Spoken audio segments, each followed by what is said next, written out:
Assalamualaikum warahmatullahi wabarakatuh. Di sini kami dari kelompok 3 akan melakukan presentasi tentang penerapan Corporate Social Responsibility atau CSR di PT Buleza Nusantara Indonesia dari tugas Project Based Learning Akuntansi Keberlanjutan. Next slide.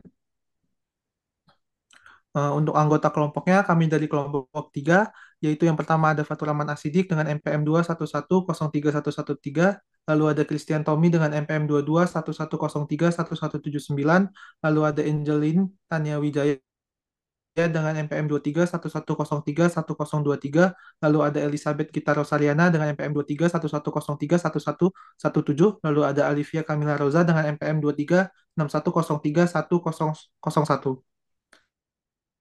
Next slide.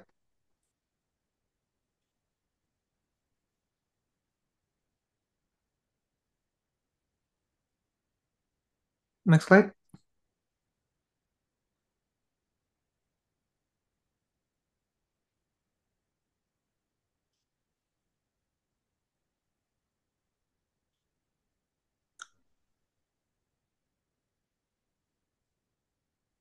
Next slide, guys. Lah, udah gue next slide anjir dari tadi. Di gua nggak berubah, Kis. Ada. Sumpah. Uh, Oh, Dadah. Selanjutnya latar belakang, yaitu Corporate Social Responsibility atau CSR adalah tanggung jawab perusahaan terhadap dampak sosial, ekonomi, dan lingkungan dari operasi bisnisnya. Lalu CSR adalah kewajiban moral perusahaan dan strategi bisnis untuk menciptakan keberlanjutan dan memperkuat hubungan dengan pemangku kepentingan.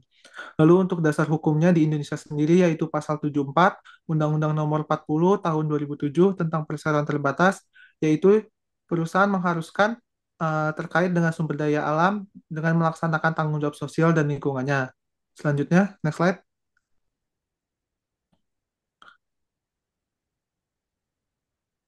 Masih di latar belakang, yaitu ada pentingnya CSR untuk perusahaan. Yang pertama, ada menjaga hubungan yang sehat antara pemilik perusahaan dan pemangku kepentingan atau stakeholders, atau pihak-pihak terkait termasuk pemasok, konsumen, pemerintah, komunitas, karyawan, dan pemilik perusahaan. Lalu yang kedua, ada meningkatkan citra perusahaan dan kepercayaan masyarakat. Yang ketiga, ada mendukung keberlanjutan bisnis. Lalu ada juga tantangan implementasi CSR di Indonesia. Yang pertama, yaitu penyesuaian dengan kondisi lokal, yang dimana disesuaikan dengan karakteristik dan kebutuhan masyarakat Indonesia serta program harus relevan dan efektif. Yang kedua ada kurangnya pemahaman tentang program yang relevan. Yang ketiga ada keterbatasan anggaran. Next slide. Lalu ada latar belakang dari perusahaan. Perusahaan yang kami pilih yaitu PT Buleza Nusantara Indonesia yang didirikan sebagai CV pada tahun 2012 yang awalnya menyediakan layanan angkutan untuk toko-toko sekitar.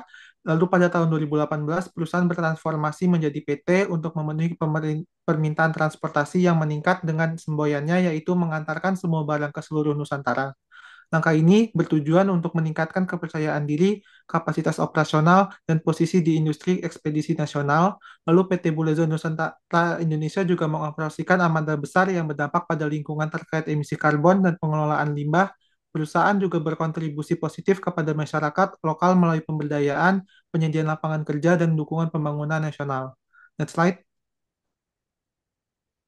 Lalu ada isu konseptual, yaitu PT Buleza Nusantara Indonesia adalah perusahaan penyewaan kendaraan yang berkomitmen meningkatkan produktivitas dan mendukung pembangunan keberlanjutan dengan fokus pada Corporate Social Responsibility atau CSR. Dengan perusahaan akan berupaya membangun citra positif dan meningkatkan kepercayaan serta loyalitas untuk pelanggannya dengan dengan tantangan internal dan eksternal. PT Buleza mengembangkan strategi untuk mencapai keberlanjutan dan kinerja yang baik, baik dari segi komersial maupun lingkungan. Next slide. Selanjutnya akan dibacakan oleh anggota kelompok saya. Baik, perkenalkan nama saya Olivia Kamila Raza dengan NPM terakhir 001. Adanya prinsip-prinsip CSR itu untuk memahami landasan tanggung jawab sosial perusahaan. CSR itu adalah komitmen perusahaan untuk beroperasi secara etis dan berkontribusi pada pembangunan ekonomi sambil meningkatkan kualitas hidup pekerja, keluarga mereka, dan komunitas lokal dan masyarakat secara keseluruhan. Adapun tujuan CSR yaitu menciptakan dampak positif bagi lingkungan dan masyarakat sekaligus meningkatkan kinerja jangka panjang perusahaan tersebut. Next. Ada pula prinsip-prinsip CSR, landasan tanggung jawab sosial perusahaan. Prinsip yang pertama itu ada tanggung jawab ekonomi, yaitu mengelola sumber daya secara berkelanjutan dan menciptakan lapangan kerja. Nah, prinsip yang kedua itu ada tanggung jawab hukum. Perusahaan harus mematuhi hukum dan peraturan yang berlaku di negara tempat mereka beroperasi. Seperti contohnya, mematuhi peraturan pajak, hukum tenaga kerja, dan hukum lingkungan. Yang ketiga itu ada tanggung jawab etis. Deskripsinya yaitu perusahaan wajib beroperasi secara adil dan transparan, serta menghindari tindakan yang dapat merugikan pihak lain meski tidak dilarang oleh hukum. Contohnya, seperti menjaga kejujuran dalam laporan keuangan dan tidak terlibat dalam praktik korupsi. Next. Selanjutnya akan dilanjutkan oleh teman saya. Oke, baik. Yang selanjutnya adalah triple bottom line atau TBL. TBL adalah konsep yang mengukur keberhasilan suatu perusahaan berdasarkan 3 aspek utama, yaitu ekonomi, sosial, dan lingkungan. Konsep ini bertujuan untuk menciptakan nilai yang seimbang bagi seluruh pemangku kepentingan.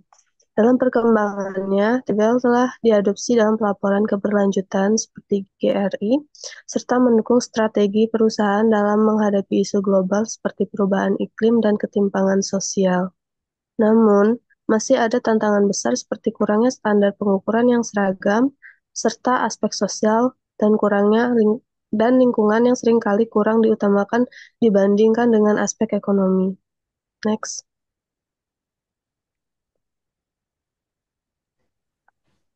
Yang selanjutnya ada environmental cost. Environmental cost mencakup setiap pengeluaran yang terkait dengan pencegahan, deteksi, perbaikan, dan pengendalian kerusakan lingkungan. Biaya ini terbagi dalam beberapa kategori, termasuk biaya preventif yang bertujuan untuk mencegah kerusakan lingkungan, biaya deteksi untuk memantau dan mengukur pencemaran, serta biaya kegagalan internal dan eksternal yang muncul akibat ketidakefisienan atau kelalaian dalam pengelolaan lingkungan. Dengan memahami dan menghitung biaya lingkungan yang tepat, perusahaan dapat lebih efektif dalam mengelola jejak ekologis mereka dan sejalan dengan tujuan pembangunan berkelanjutan. Next. Klasifikasi yang pertama itu ada biaya preventif, yaitu pengeluaran yang bertujuan untuk menghindari kerusakan lingkungan, seperti mengevaluasi pemasok, merancang proses yang ramah lingkungan, dan memproses sertifikasi seperti ISO 14001. Yang kedua, biaya deteksi, yaitu pengeluaran yang terlibat dalam pemantauan dan inspeksi aktivitas lingkungan, pengujian untuk polutan, dan pengukuran tingkat pencemaran. Yang ketiga, biaya kegagalan internal, yaitu biaya yang dihasilkan dari ketidakefisienan atau kecelakaan internal, termasuk pengoperasian peralatan pengendalian pencemaran, pemprosesan limbah berbahaya, dan pemeliharaan mesin terkait pencemaran. Yang terakhir, biaya kegagalan eksternal, yaitu pengeluaran yang timbul dari konsekuensi eksternal dari kelalaian lingkungan, seperti membersihkan tumpahan, memulihkan ekosistem yang rusak, dan memberikan kompensasi untuk masalah kesehatan terkait pencemaran. Next.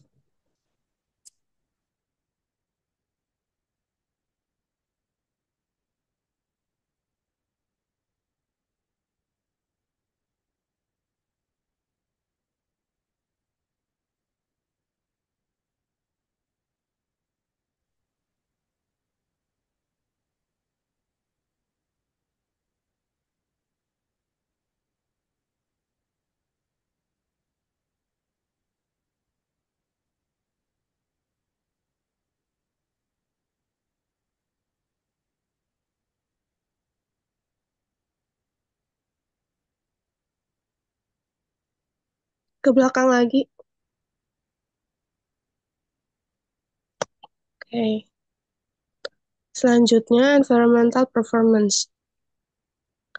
Environmental performance ini berfokus pada pengukuran dampak aktivitas organisasi terhadap lingkungan, seperti pengurangan emisi karbon, efisiensi energi, pengelolaan limbah, dan pelestarian biodiversitas. Tujuan utamanya adalah untuk memastikan kontribusi perusahaan tidak hanya pada kepatuhan peraturan, tetapi juga pada pelestarian ekosistem untuk generasi mendatang. Konsep ini didukung oleh teori seperti triple bottom line, ekologi industri, dan environmental cost curve. Tantangannya meliputi biaya tinggi untuk teknologi hijau, kurangnya standar pengukuran yang seragam, serta maraknya praktik greenwashing. Next. Yang selanjutnya ada proper atau program penilaian peringkat kinerja perusahaan dalam pengelolaan lingkungan. Proper muncul sebagai respon terhadap ketidakcukupan program sebelumnya, yaitu Prokasi, yang hanya fokus pada kualitas air. Dengan pendekatan yang lebih komprehensif, Proper bertujuan untuk mendorong perusahaan secara sukarela memperbaiki kinerja lingkungan mereka. Penilaian dalam Proper melibatkan pengumpulan data, audit lapangan, dan penilaian kinerja yang menghasilkan peringkat dari emas atau yang terbaik hingga hitam atau yang terburuk. Peringkat ini mencerminkan komitmen perusahaan terhadap keberlanjutan dan kepatuhan terhadap regulasi lingkungan. Next. Tujuan utama dari Proper sendiri yaitu mendorong tanggung jawab lingkungan di kalangan perusahaan, menghargai dan mengakui kinerja baik melalui sistem peringkat, meningkatkan transparansi dan akuntabilitas dalam pengelolaan lingkungan, memfasilitasi kolaborasi antara perusahaan dan pemangku kepentingan lainnya.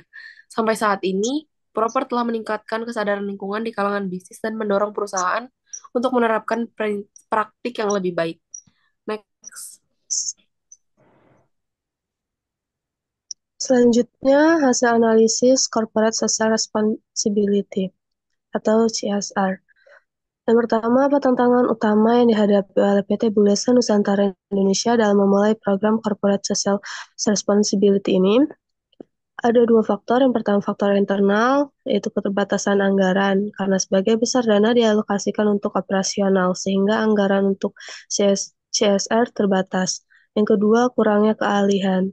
Implementasi program CSR yang efektif memerlukan pengetahuan yang seringkali tidak tersedia di perusahaan. Dan yang ketiga, prioritas operasional yang fokus utamanya pada pelayanan pelanggan, sehingga membuat upaya CSR kurang diperhatikan terutama saat sibuk. Lalu kemudian ada faktor eksternal. Yang pertama, ekspektasi masyarakat. Perusahaan harus menyeimbangkan harapan masyarakat dengan tujuan bisnis. Lalu yang kedua, ketidakpastian ekonomi yang menyulitkan keberlanjutan proyek CSR. Yang ketiga, persaingan industri. Tekanan untuk menawarkan harga lebih rendah dapat mengalihkan perhatian dari inisiatif CSR. Lalu yang keempat, kemitraan. Kerjasama dengan berbagai pihak eksternal untuk CSR bisa menjadi sangat rumit dalam menyelaraskan tujuan dan berbagai sumber daya